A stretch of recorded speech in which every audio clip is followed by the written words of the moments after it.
Good afternoon, everyone. Thank you for coming to our reading. Our first author this afternoon is Claude Alcik.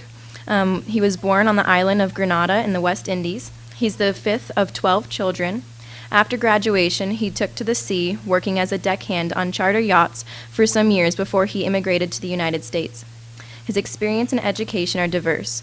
He has attended schools in Portland, Maine, Memphis, Tennessee, and Missoula, Montana. His jobs covered a wide range of mechanic, vacuum cleaner salesman, and bartender. He is the author of Wet Storage and Dancing with the Yuma Wali, inspired by true events. Claude Alcik.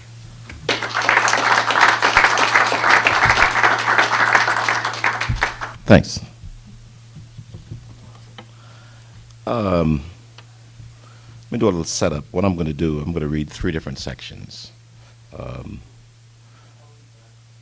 This young character, Godfrey Solage, in the islands, in the island vernacular, it's actually pronounced Soul Ages, but that will also come into play here as you go along. He's living a young, carefree life, and one day one of his friends is drowned in the ocean, and life spins out of control. The boy's mother and the father of the young character goes to see an old voodoo woman, and the voodoo woman tells them that he will encounter spirits wearing skin. So what I'm going to do here is just read the intro to each time he runs into one of these characters. The first one is he'll run into a guy deformed by thalidomide. He'll run into a guy suffering from leprosy. And he'll run into the guy that's a captain of a yacht that he will work on eventually. First one here. I started avoiding my pals. Yvette, her sister, Yolina, Cosmos, and Ian. They usually walked home together after school. One evening, they took the usual road, and I went off alone. The lie worked well. I knew none of them would offer to come to the fish market with me, even if I promised to buy candy with some of the money I would have collected from my father. Too many flies and the stink of rotting guts, fish guts. The moment they left, I headed down past the Anglican church on Barclays Bank. A policeman dressed in a clean starched uniform with white gloves directed traffic, extending his palms and beckoning like a marionette. All flowed around him. Drivers honked at each other. Disembodied voices filled the cobblestone street, a chaos of discord. I crossed the street near Palmer School and headed up Granitang Road towards the police station. I had an idea that I could tell the police about Carol, and they would help me to do something about his death. One policeman, dressed in a dark blue uniform and a hat with a red band, stood behind the counter as I came into the station. The fellow looked barely older than me. There were pictures on the wall, the Queen and the Prime Minister, Eric Gary. Can I help you, he asked, looking at me half-heartedly. Yes, I want to be a policeman, I said. You solve murders, crimes? The man struggled to keep the corner of his mouth from curling, but he could not hide the little amused twinkle. It made his eyes shine. He reached for a pencil and one sheet of paper, hand poised over the page to start writing. What's your name? Godfrey Soul Ages. Where do you live, Godfrey? Belmont, the Mang. How old are you? 19. He dropped the pencil. Godfrey, you must be 21 to join the Royal Grenada Police Force, and even then, there is all the training. What's all this about? He glanced at the paper. Are you a friend of that boy who drowned in Ballast Ground? He looked at me directly. Do you have some information to give us? I have a feeling, a hunch, as they say in Godfrey. This is no movie. We work with witnesses and information. Now I have your name and where you live. If anything, we will let you know. And about joining the force, come back when you're 21. I walked away from the police station feeling a little foolish. That young man must be still laughing. The vehicle still swirled around the traffic police. He looked at me Inadvertently, the way one might look at a bug, on the other side of Granite Hang Road near the edge of Tyrrell Street, I saw a man painting something on a wall. I found it remarkable that the man could sit there and concentrate with all that racket. Cars and buses sped by, horns honking, radios blaring, people shouting. At first I thought he might be deaf. I'd seen him from a distance before, but never ventured close. This time I decided to inspect. The policeman shouted as I dodged the bus and darted to the other side of the street.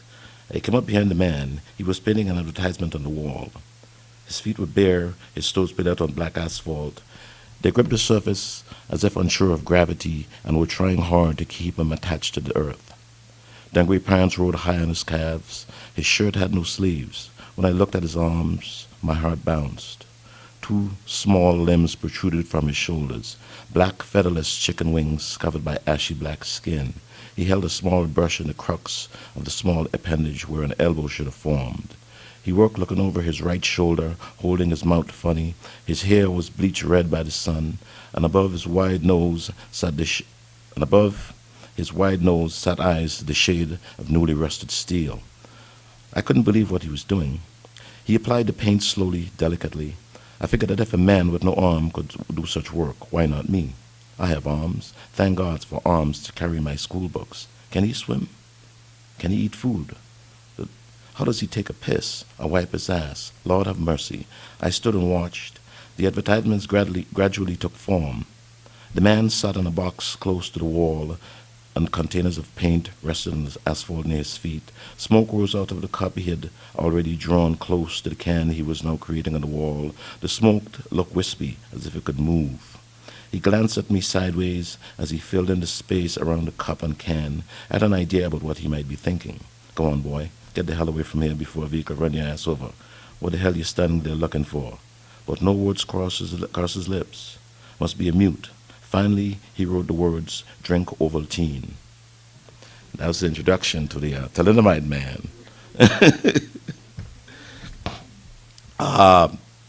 That encounter not go very well, but I'll skip around here a little bit and go on a little further.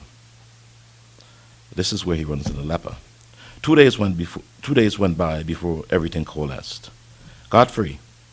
The voice came from a spot off the road, behind a plunk of banana and breadfruit trees. The figure blended so subtly into the bushes, I couldn't see him until he moved. He stood, grasped a stick, and came into the road, limping but bouncy.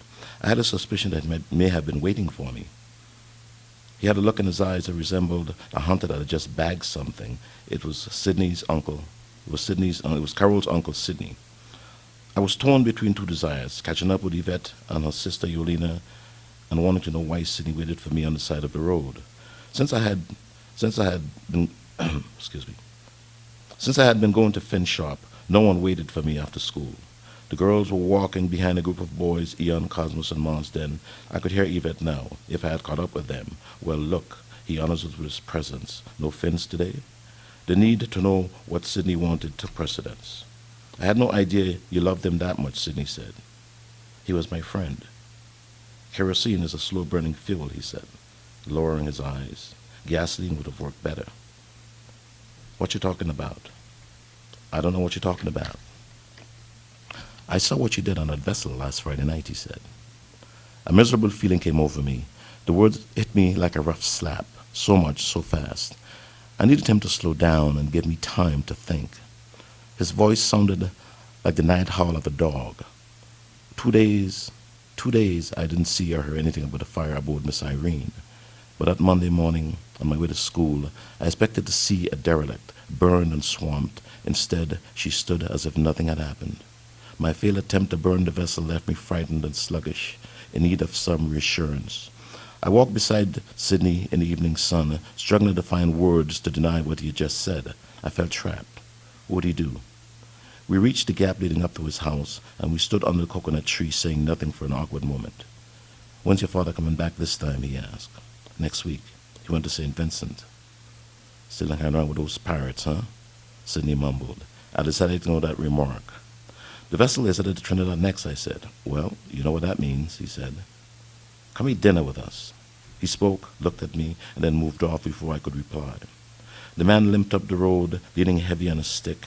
I didn't want to go to any place where I would have to deal with the memories of Carole or the consequence of my failure.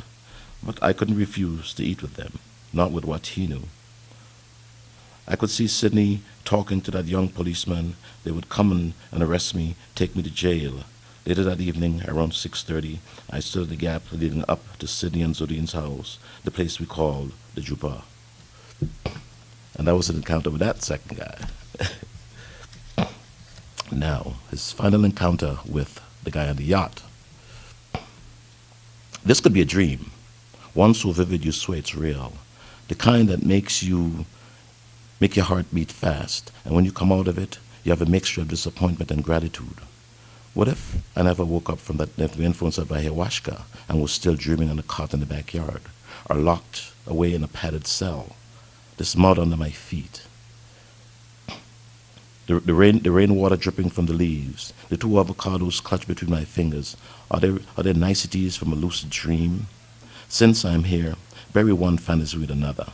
That double feature at the Empire Theatre in St. George's, Shane with Alan Ladd and Morgan the Pirate with Errol Flynn, that should do it. All the guys would be there, Ian, Cosmos, all the roster boys with no money just hanging around trying to sneak in at intermission. At first I thought of ripping up the floorboard and liberating some of my father's cash, but I decided against that. I know how to get some money and keep my pledge not to do anything with his money. The bunch of ripe papayas on the tree near the house spelled currency. A basket of fruit sold to the right yacht out there could yield $5 in a matter of minutes. Throw in one of Tanky Rose's avocados. The arrangement would have been tempting to anyone. 3 papayas, half ripe, 2 small hands of bananas, topped off with a shiny green avocado. The offering sat in a wicker basket on the stern of our boat Lucky Joe. Throw in the basket with the deal. The black dog appeared to be the best prospects out there. Having just arrived, they had no idea what things cost. The oars felt rough in my palms. They sliced the water. Lucky Joe glided across the lagoon. The repetitive strokes, the sheer physical exertion, all this heightened my mood. Oh, what the hell. If I'm dreaming, let it be. The yacht rode at anchor 15 feet away, the hull a brooding black, the wheelhouse and rails varnished, shiny in the evening glow. The Boston whaler rode on the line of the stern. I allowed the oars to hang idle in water as I glanced over my right shoulder. The black hull looked ugly up close. Long streaks of quinoid brown tarnished the paint. Here and there, the boat's wrecked rust.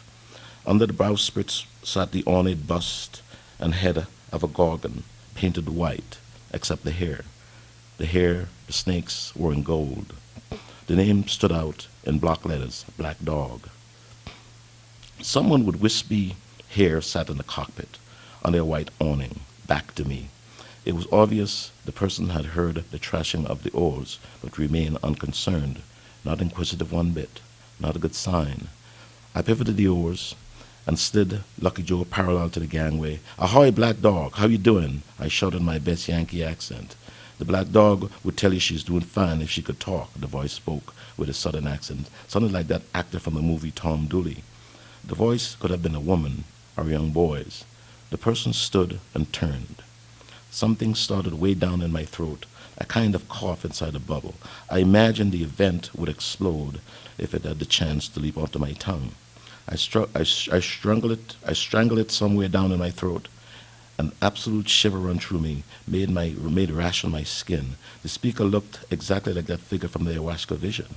Finally, I remembered to breathe and came to the realization that this is a man. For an instant, everything stood still, and all the memories flooded my brain. The face looked as if a swarm of angry wasps had attacked it. Little craters pitted with red dots littered the pudgy face. A small blood-orange nose sat above the scraggly beard and the mustache that shaded his lips. Nevertheless, the eyes reflected a soft, silver-laden blue, quieting his misbegotten profile. A big smile exposed a mouthful of perfectly straight white teeth. Clearly, this person had grown accustomed to such reaction. Embarrassment and confusion made my face ache. The fact that this person had misunderstood my reaction left me agitated. No explaining, he would never understand. "Come aboard, come on, let's see what you got there." He spoke as he walked across the deck. One hand slid through the droplets that had collected on the varnish rail. The others clutched a beer. "What's your name?" He was short for a man with such a big face and head, and he spoke again before I could answer. "Don't expect me to pay you too much. I'm a cheap son of a bitch," he said. "My name is Godfrey Solages," I said. "Spell that." Soulages. "You mean Solage. Solage." The man corrected me on the pronunciation of my name. He sounded as if trying to say "so large," but squeezing the G and E sound up against his palate with his tongue, at the last moment dropping the S. I handed him the basket of fruit, along with the Broutwell line. He put down the basket and wrapped the line around a cleat with a half hitch. I stood, balanced myself, and climbed onto the gangway and over the gunwale onto the deck. The man stood with my basket of fruit behind him on the wheelhouse. This is my name, I thought. Who the hell are you to tell me how to pronounce it? His name was Jack Trueblood. He bought the basket of fruits and gave me a sour-tasting beer. He paid me $8 in Grenadian currency and then offered me a job. He told me that a man coming out here in this weather to make a buck deserves an opportunity. That's how Jack and I finally met, with flesh on our bones.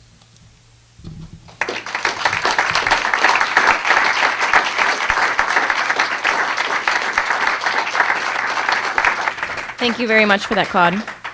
Our next author is David Gilbert. He is the author of The Normals, a novel and a short story collection, Remote Feed.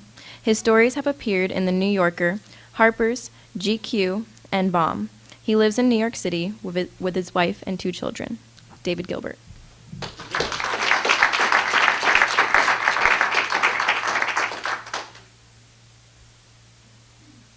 3 children now. A 15-month-old. A very difficult child. I'm reading from a manuscript of a new book that I've been working on, and it's covered in writing and everything like that. So if anyone has any ideas or any hints on how things should be going or things I should cut, please feel free to speak up, even in the midst of the reading. We can workshop this right here. I have no problems with that. In fact, I might even prefer it. I'm going to read from a section of this book. It's called And Sons, ampersand Sons. And it's your classic father and son and cloning story, which you've read 1,000 times. But the general concept is, what if you can meet your father as a 17-year-old boy?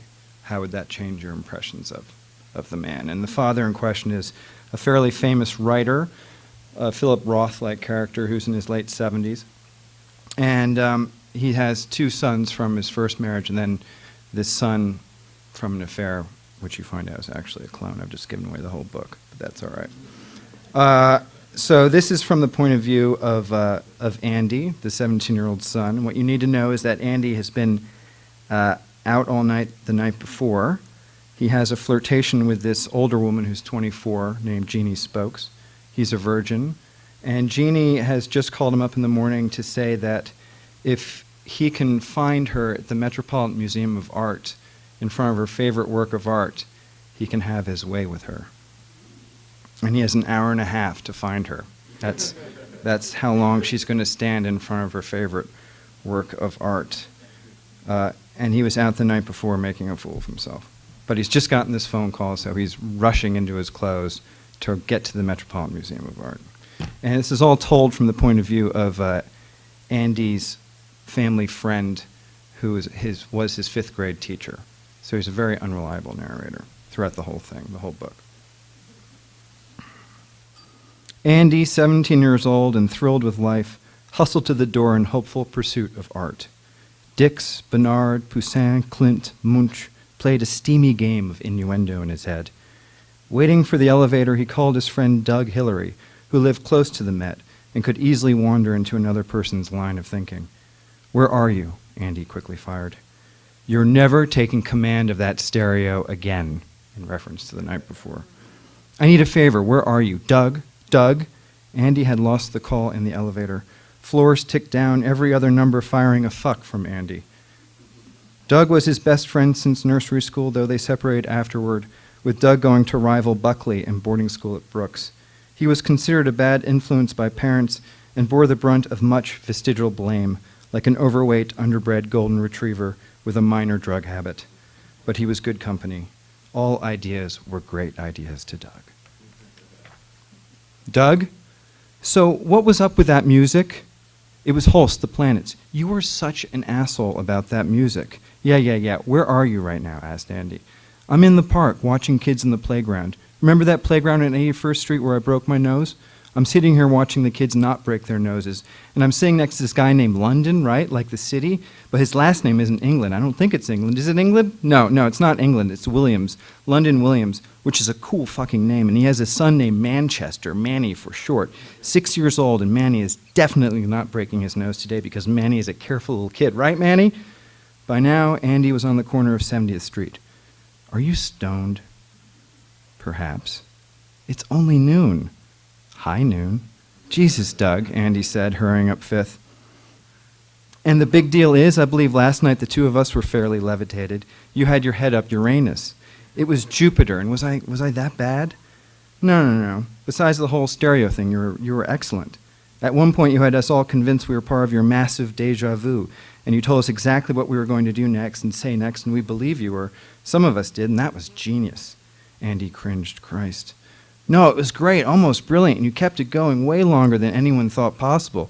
People started to walk away, and you described them leaving like you were 5 moves ahead of them. I shouldn't smoke. No, you should smoke more. Write that crap down. Just avoid the stereo. At 71st Street, the Met appeared in the distance, and Andy remembered the actual point of the phone call.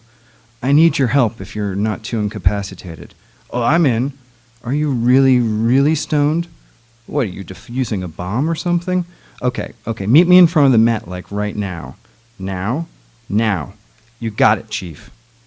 The Metropolitan Museum loomed a singular statement on the west side of Fifth Avenue, the building low-slung yet massive, intimidating in its grand bureaucratic design, as if the most important mail was being sorted inside.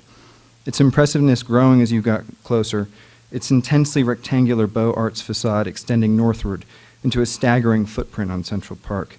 Its plinth-like base, heavy cornice, fountain spraying a vertical moat, seemingly constructed for either defense or worship, depending on your mood. But all Andy saw was a hiding place. Tourists sat on the steps, checking maps, eating food, enjoying the mild March weather. Andy rushed halfway up. He looked left for Doug, right for Doug, grabbed his cell phone to call Doug when he spotted his friend approaching, his arm pumping faster than his legs, like a salesman selling hurry. Hey, so we've got an hour? I packed you a bowl. Doug opened his palm, the pipe like a small wooden bird in danger of flying away. I can't. Come on, it's the Met. I'd be scared to go in there not stoned. I don't have the time. It'll take like 2 seconds. I need to be focused. On what? I have an hour and a half to find this girl, a woman really. She's 24 and she's brunette. Hair to here, clunky glasses, kind of looks like Heather Topol from Chapin, but better looking, much better looking. Heather Topol if Heather Topol had a fairy godmother. But the same kind of features, just better formed, sort of the most attractive version of the Heather Topol type. Doug stared at Andy. Andy stared at Doug. Fuck it, Andy said. They sidled over to the shady, less populated corner of the street. So we're looking for a Heather Topol-like girl, Doug said, newly enthused. Andy nodded as he took a hit.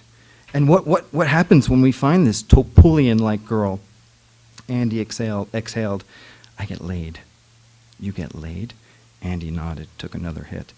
So, Doug said, this is a game of hide-and-seek, but with a get-laid angle? Andy exhaled.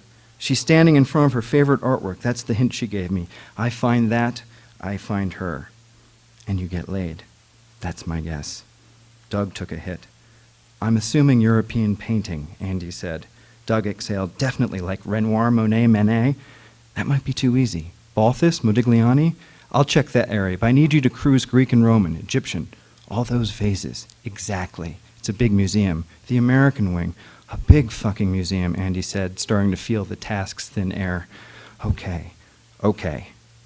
With purpose, the two of them head into the museum past security checking bags, into the great hall where pods of people crowd around the information desk and the coat check area.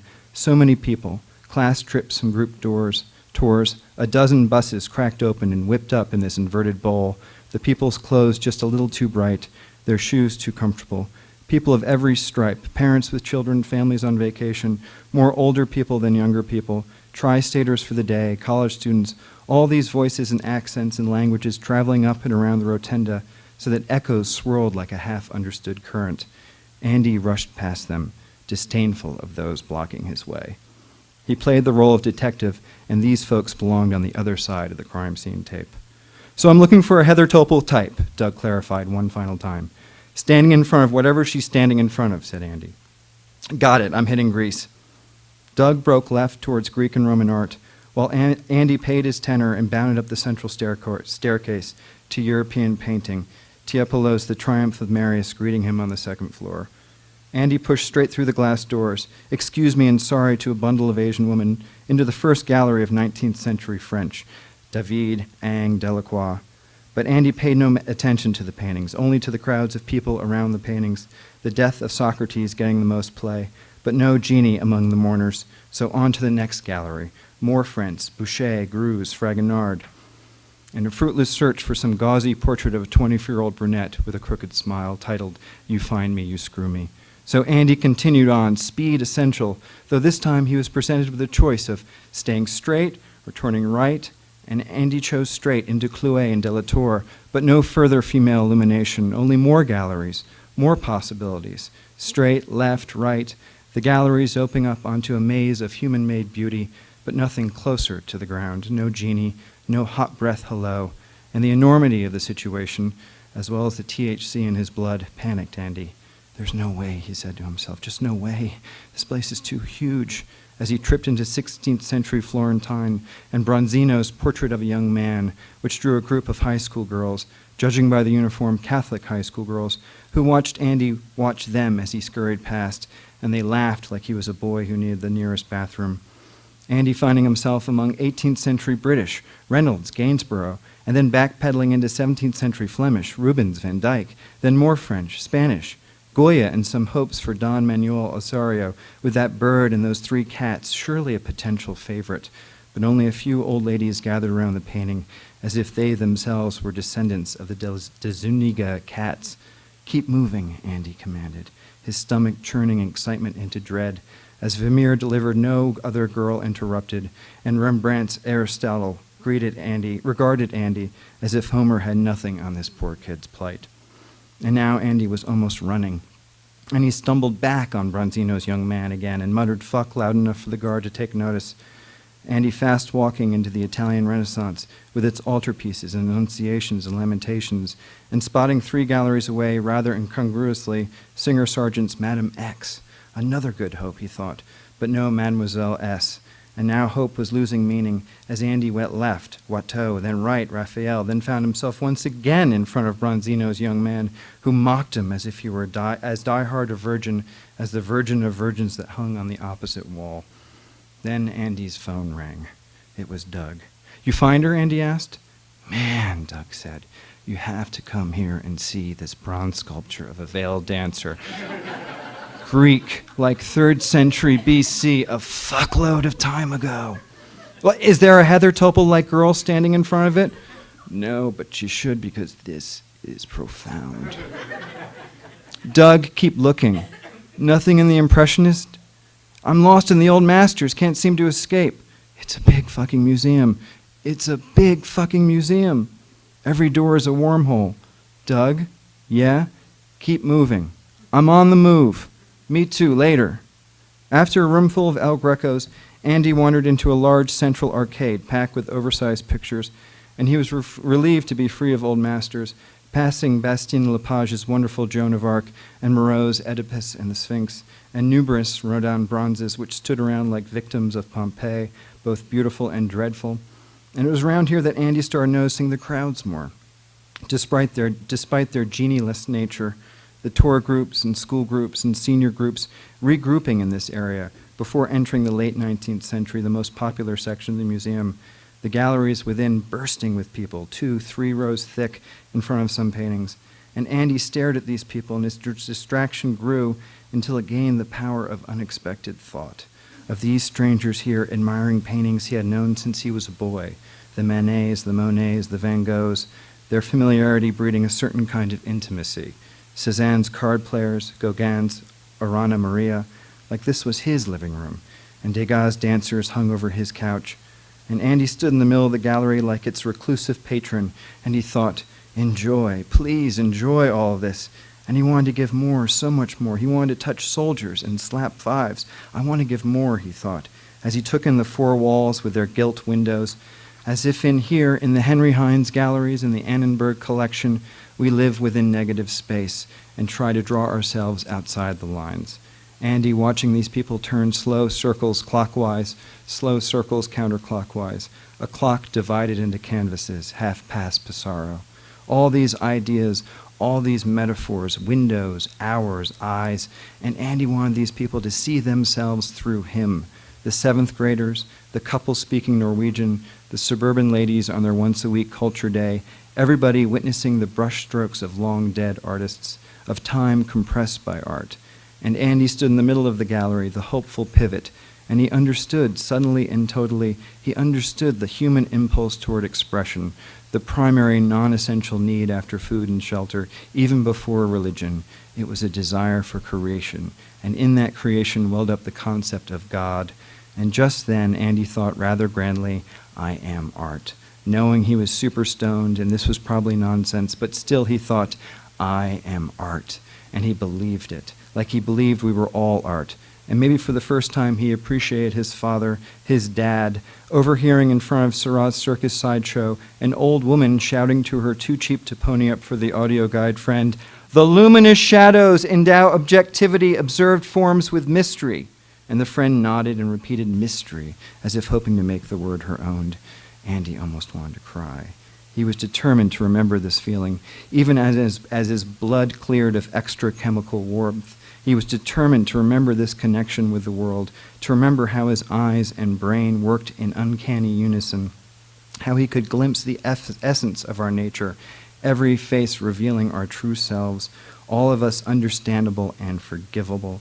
Just remember this, please, he pleaded, as he continued through the museum, no longer sweating Jeannie's spokes. If he found her great, excellent even, but the hour was almost up, and she had lost significance in light of all these people looking at all this art, mirrors on mirrors. Hallelujah, that's his ringtone on his phone. And it was Doug calling from the sculpture court. He was standing in front of Carpeau's statue of Ugolino and his sons. It might be the scariest fucking slab of marble I've ever seen. I mean, horrifying. Any luck with you? No. How about you? No, but I got kind of sidetracked, sorry. Don't worry about it. I'm out of time, said Andy. Sorry, man, said Doug. It's all right. I'm going to hit that hot dog cart on 72nd and 5th.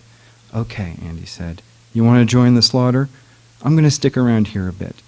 Good pot, huh? Said Doug. Very good, said Andy. Sorry I couldn't help with the Heather Topol-like girl. No problem, said Andy. Thanks for trying. A great affection for Doug Hillary whirred within Andy's chest. Right then he would have died for his friend. Not that death was called for, even a possibility, but a fantasy occurred where Andy foiled a bullet with his chest, and as he drifted through the Astor Court and the American Wing and the Jane Meeting Hall, this fantasy escalated until he was checking the ground for possible grenades, like a Secret Service agent searching for purpose. I could die for you, he thought, even if you were nowhere near me. I have it in me. Let me prove myself good. Death existed as a grand gesture instead of an absolute extinction. After much walking, Andy stumbled upon medieval art, my old teaching grounds, with its charming monstrance reliquary and its tooth of Mary Magdalene. All 10-year-olds loved that tooth. Did Andy hear echoes of our 5th grade class trip? Without fail, the boys had 100 questions. Which tooth? Is it real? Does it have a cavity? Is it magic? Why the tooth? Why not the head, the eyes? I remember Andy asking, Did they rip her apart right after she died, or was she still alive when they got to her? Some boys laughed, but he was serious. Did you remember, even subconsciously, Christ of the living dead? Did you remember me grinning and ruffling his hair? A tooth, a relic, like a pair of bloody shoes. Andy was exhausted. He considered leaving the museum and going home and napping, or maybe meeting up with Doug, but he feared leaving might usher in forgetting, or worse, might degrade the experience into a funny story about trying to lose his virginity at the Metropolitan Museum of Art. But this was something more, he thought, though the something was already losing its focus, like the last solid notion before falling asleep, the answer before dreams. I know I can't possibly know any of this in such detail, but I have roamed the Met many times, looking into the eyes of impossibly young women as if they were waiting for me, as if they might recognize me, a late middle-aged man who wished himself years younger. And I have roamed those halls until bone-tired, and have found myself in medieval art much like Andy, and have stumbled upon the Robert Lehman wing, which is hidden behind a Gothic choir screen like some escape pod latched onto a church. A central court rises 2 stories with a glassed-in ceiling that thrills the core with sun and sky. It's a reward for the persistent, similar to the Renaissance itself. With fresh energy, I have orbited the galleries on the 2nd floor. I have taken in Petrus Christus, a goldsmith in his shop, possibly St. Eligius, the Dalpallo's Creation of the World and the Expulsion from Paradise, Botticelli's The Annunciation, where Andy stopped and stared, certain he was standing where Jeannie Spokes must have stood 40 minutes ago. Now only a couple of German tourists shared the space with him. Andy leaned closer to the small tempera on panel. He tried feeling her residual heat, as if her eyes left behind traces of friction. The archangel Gabriel kneeled as if God's light passed over his head and moved toward the bedchamber where Mary waited him with humble acceptance. This is the one, Andy thought. There was no irony in his conviction, no easy teenage joke, the holy money shot. Only a beautiful little painting, a jewel. And he is right. I have stood there myself. It is a beautiful painting. The label mentions that Robert Lehman gave this as a birthday present to his father. Imagine unwrapping that. Andy's phone rang. It was Jeannie Spokes. You didn't find me. I'm seeing you right now, but I'm back at work. I'm standing in your footprints. I'm looking where you looked. I can feel your eyes. And what do you see? Jeannie asked. Love, he said. The word flew from his lungs like an untested bird desperate for flight. Oh, Jeannie said. I, for one, don't think Jeannie Spokes ever stood in front of this painting. I think it was Andy who prized its purity and grace, its symmetry, its Holy Spirit shining in and uniting God with man. I can see him. I can close my eyes and I can see him staring into the painting like he's staring at his own reflection for the first time in many, many months. Jeannie Spokes, I see her somewhere else, in the dark-lit gallery of prints and drawings, her eyes retracing Durer's Horror of Babylon. Thank you.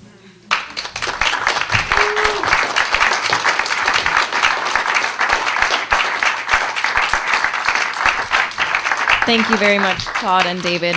Thank you very much for coming to the reading. And just a reminder, if you'd like to fill out a survey for the Festival of the Book, you can find those at the registration desk at the front of the atrium. And also come and visit the authors when they're signing their books just outside the Festival Bookstore. Thanks.